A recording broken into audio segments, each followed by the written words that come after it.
اچھا اس سے یہ چیز تو طے ہو گئی نا کہ دنیا میں کوئی چیز ترتیب سے نہیں ہو رہی ہوگی. بدل چکا ہوگا سارا۔ اچھا ایک اور سوال کرتا ہوں آپ کو، یہ بچوں کو یہ آنا چاہیے، امام زمانہ جب پہلی دفعہ آ کے اعلان کریں گے اور دنیا کے سامنے وہ اعلان پوری دنیا سنے گی، تو وہ کون سے شہر سے اعلان کریں گے؟ 3 نام لکھا ہوں میں، مدینہ، مکہ اور کوفہ۔ شاباش بچے کو بتایا کوفہ، شاباش بیٹھ گئے۔ اور کوئی اس کے علاوہ کوئی اور؟ مکہ المکرمہ، شاباش، یہ جواب ٹھیک ہے۔ کوفہ میں بھی اس نے بڑا اچھی بات کی ہے، کوفہ میں والا جب حکومت بنا لیں گے تو اعلان فرما دیں گے کہ اللہ کی حکومت قائم ہو گئی ہے، شاباش۔ اور جو آپ نے جواب دیا ہے وہ بھی ٹھیک ہے کہ مولا جب تشریف لائیں گے تو پہلی دفعہ جب اعلان فرمائیں گے تو وہ شہر مکہ میں فرمائیں گے۔ اور قرآن کی آیت پڑھیں گے، بسم اللہ الرحمن الرحیم، صحیح ہے، جاؤ الحق وزحق الباطل ان الباطل کان، آگے حق اور تو یہ تو بیٹا آپ کی یادداشت کے لیے تھا۔ میں موضوع پر واپس آتا ہوں۔ آپ کو معلوم ہے کہ ہم پڑھ رہے ہیں آپ کے زمانے کے امام کی حکومت کا سلسلہ پر محمد وعلی محمد صلی اللہ علیہ وسلم۔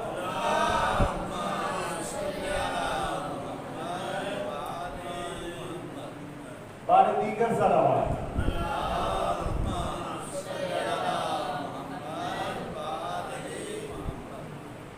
حکومت امام زمانہ علیہ السلام، یہ ہم پڑھ رہے ہیں۔ میں نے آپ کی یادداشت کے لیے بتا دو، ابھی تک بتایا تھا کہ قیام حکومت کیسے ہوگا، حکومت قائم ہوگی، وہ میں بتا چکا ہوں۔ قیام حکومت،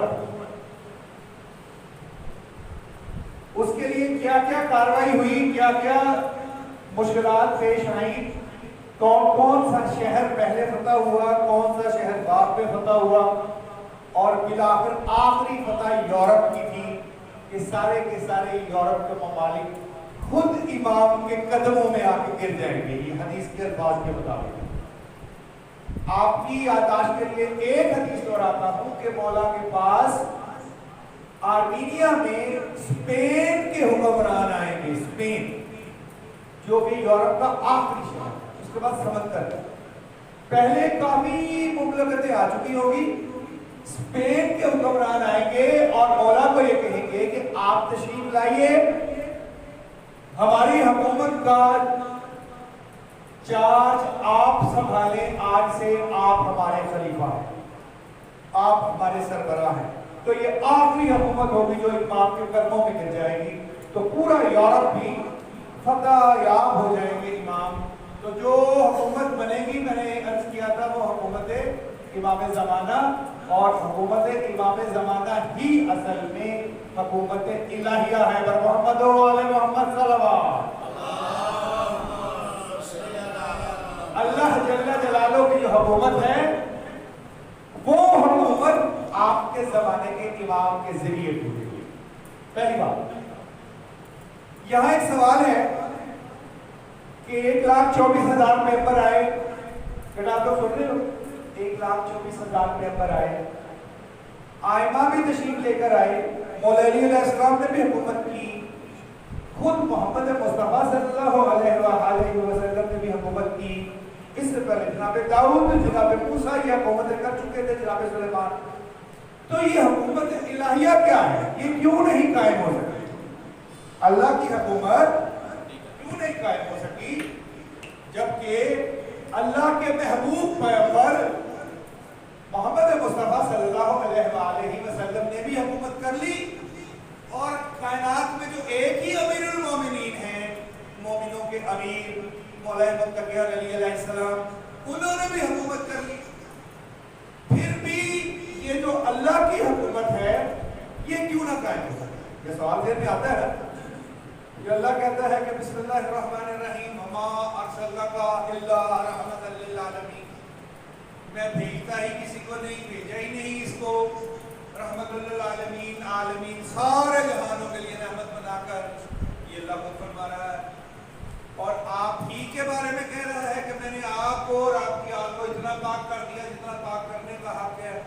پھر آپ کے ہی بارے میں کہتا ہے کہ آج میں نے دین تمام کر دیا، اپنی نعمت کامل کر دی، تم پر، یہ قرآن کی آیت پڑھ رہا ہوں نا کہ اللہ رسول خدا کے بارے میں یہ کہتا ہے، پھر اللہ کی حکومت کیوں نہ قائم ہو سکتی، حکومت الہیہ کیوں نہ قائم ہو سکتی؟ یہ سوال بنتا ہے نا کہ شیعہ کیا کرتے ہیں؟ شیعہ کہہ رہے ہیں کہ جی اتنی پیغمبروں کے سلسلہ گزر گیا، آئمہ کا سلسلہ گزر گیا، راشدہ خلافت کا سلسلہ گزر گیا، اور پھر بھی حکومت الہیہ بھی قائم نہیں ہونی ہے، تو کیا یہ شیعہ بات کو بڑھا رہے ہیں یا نعوذ باللہ انبیاء کی اور آئمہ کی توہین کر رہی ہیں؟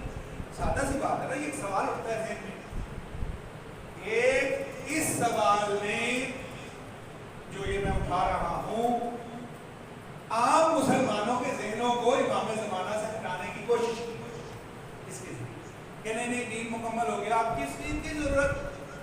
ہمارے ایک آج کل کے دور کے خود کو اسکالر کہلاتے ہیں غامدی صاحب، آپ نے نام سنا ہوگا، بچوں نے اگر نہیں سنا تو جو یوٹیوب دیکھتے ہیں، غامدی صاحب آئے ہیں جو حدیث کا انکار کر دیتے ہیں اور یہ کہتے ہیں کہ یہ کہنا نعوذ باللہ کیوں آئیں گے بھئی، کیا دین مکمل نہیں ہو گیا؟ تو جب دین مکمل ہو گیا، اللہ کا اور بندے کا رشتہ قائم ہو گیا، تو کسی اور چیز کی ضرورت کیا ہے؟ تو یہی سوال میں آپ سے عرض کر رہا ہوں جو وہ پوچھتے ہیں۔ لیکن جب ہم قرآن پڑھتے ہیں نا بیٹا، قرآن یہ نہیں کہتا کہ میں اپنی حکومت تلوار کے زور پر یا طاقت کے زور پر نافذ کروں گا، بالکل نہیں، بالکل قطعاً نہیں۔ اللہ یہ کہتا ہے کہ میں نے انسان کو مخلوق پیدا کی ہے احسن تقویم، بہت خوبصورت، اس سے زیادہ پیارا لفظ قرآن میں کسی مخلوق کے لیے کیا کسی اور چیز کے لیے بھی نہیں، احسن تقویم، انتہائی خوبصورت ترین شکل میں جو میں نے چیز پیدا کی ہے اس کا نام انسان ہے۔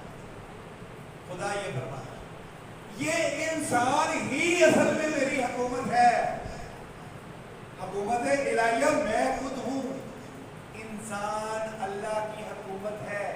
جب یہ اپنے اوپر اللہ کے دین کو نافذ کر لیتا ہے 100%، تو یہ خود بھی حکومت کا نمائندہ ہوتا ہے اللہ کی، اور اس کے گرد حکومت پھیلنا شروع ہوتی ہے۔ یہی خدا دکھائے گا شیطان کو بھی آپ کے زمانے کے امام کے معجزے کے ذریعے کہ آپ علیہ السلام اگرچہ لڑائیاں لڑیں گے، جنگیں جیتیں گے، لیکن وہ جنگیں جیتنا اللہ کی حکومت الہیہ کا قیام نہیں ہوگا۔ آپ صلی اللہ علیہ وآلہ وسلم نے جس طرح سے اللہ کے دین کو ہم تک پہنچایا ہے، اس پورے دین کو انسان کی ذات پر نافذ کریں گے مولا، تو پھر آپ کی حکومت جو حکومت الہیہ کہلاتی ہے وہ قائم ہوگی۔ پر محمد والے محمد صلی اللہ علیہ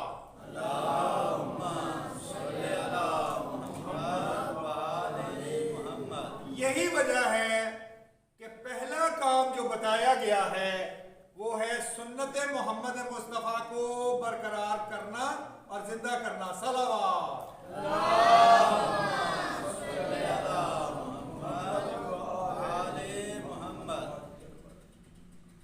پہلا کام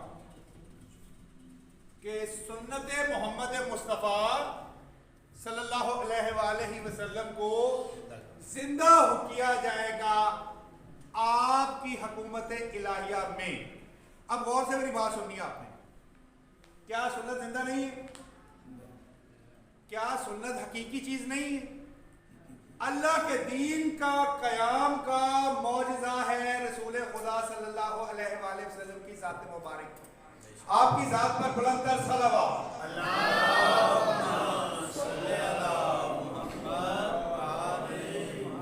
یعنی اس سے بڑا کردار کائنات میں آ ہی نہیں سکتا جس میں خدا نے فرمایا بسم اللہ الرحمن الرحیم، آپ نے فرمایا لَقَدْ كَانَ لَكُمْ فِي رَسُولِ اللَّهِ أُسْوَةٌ حَسَنَةٌ، کہ میں نے تمہارے لیے نمونہ قرار دیا ہے اس خوبصورت ترین کردار کو، اس سے اچھا کردار کوئی نہیں، اس کردار کو تمہارے لیے نمونہ قرار دیا۔ یہی اللہ نے فرمایا۔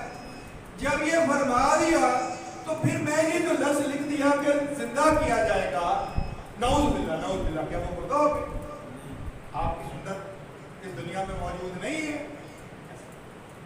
قرآن یہ فرماتا ہے کہ جس طرح زمین مردہ ہونے کے بعد زندہ ہوتی ہے، یہ قرآن کے الفاظ ہے کہ زمین مردہ ہونے کے بعد، اور ختمی مرتبہ نے اپنی ہی زبان سے فرمایا کہ جس طرح زمین مردہ ہونے کے بعد زندہ ہوتی ہے، اللہ کا دین بھی ایسے ہی ختم ہونے کے بعد دوبارہ سے زندہ کیا جائے گا۔ یہ فرمان ہے محمد مصطفیٰ کہ دوبارہ سے زندہ کیا جائے گا۔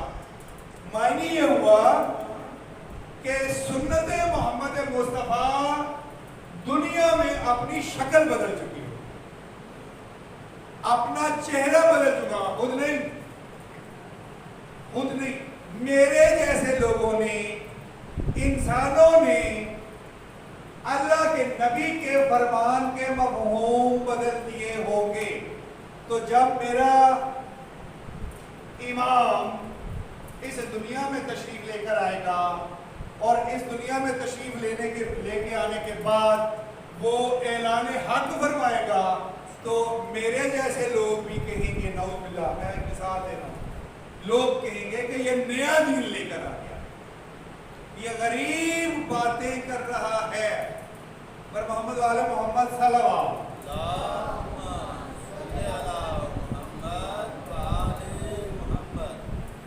میں اپنے اہل سنت اور دوسرے دوستوں سے ایک بات کرتا ہوتا ہوں کہ قرآن اللہ کہتا ہے میں نے عربی میں نازل کیا، عربی میں۔ پاکستانی، ہندوستانی، ایرانی، یورپین، ہم سارے لوگ عربی نہیں ہیں۔ وہ کہتا ہے کہ میں نے قرآن عربی میں نازل کیا تاکہ تمہیں سمجھ آئے، تو ہمیں آج تک عربی سمجھ نہیں آئی۔ ہم سب ہندوستانی، پاکستانی، دوسرے ممالک کے لوگ، وہ کہتا ہے قرآن میں نے اس لیے عربی میں نازل کیا کہ تمہیں سمجھ آئے، تو ہمیں تو عربی ہی سمجھ نہیں آئی، تو پھر قرآن سمجھنے کی کیا اوقات؟ لہذا قرآن کے، حدیث کے لفظ کو سمجھنے کے لیے عربی زبان کے سب سے بڑے ماہر کے پاس جانا پڑے گا، اور اللہ نے اس زمین پر، اس دھرتی پر بنو ہاشم سے بڑا عربی کو سمجھنے والا پیدا نہیں کیا، اور بنو ہاشم کے سرتاج مولا متقیان علی علیہ السلام کو اس زبان عربی کا زمانے میں سب سے بڑا ماہر بنایا۔ تاجیل ظہور امام زمانہ، ذات مولا امام متقیان علی علیہ السلام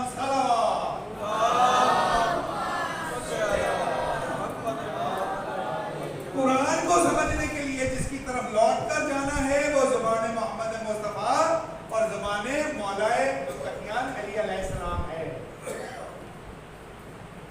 غریب باتیں کرتا ہے، یہ لفظ ہے حدیث کے، لوگ کہیں گے، علماء کہیں گے، علماء، نعوذ باللہ، امام کے بارے میں کہ یہ مہدی علیہ السلام یہ غریب باتیں کرتا ہے۔ اچھا، اب یہ جو غریب کا لفظ ہے نا، یہی آپ کے آنے کی نشانی کے طور پر بھی آپ کے پیارے پیغمبر محمد مصطفیٰ نے بھی بیان کیا ہے۔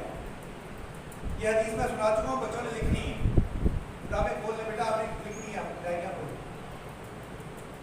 جو حدیث جو بیان کرنے لگا ہوں میں آپ کو، یہ عالم اسلام کی وہ حدیث ہے جس کو کوئی فرقہ بھی جھوٹا نہیں سمجھتا، غریب نہیں سمجھتا، ضعیف نہیں سمجھتا، اور یہ ایک راوی نے بیان نہیں کی۔ بخاری شریف، مشکات، مسلم ہو یا ہماری اصول کافی، ملہ الفقی، سب میں یہ حدیث موجود ہے۔ اسلام غربت سے شروع ہوا، پر محمد والا محمد صلی اللہ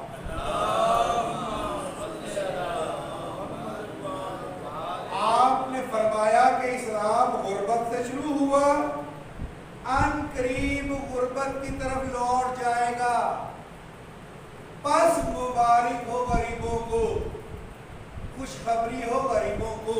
میں دوبارہ ریپیٹ کرنے لگا ہوں،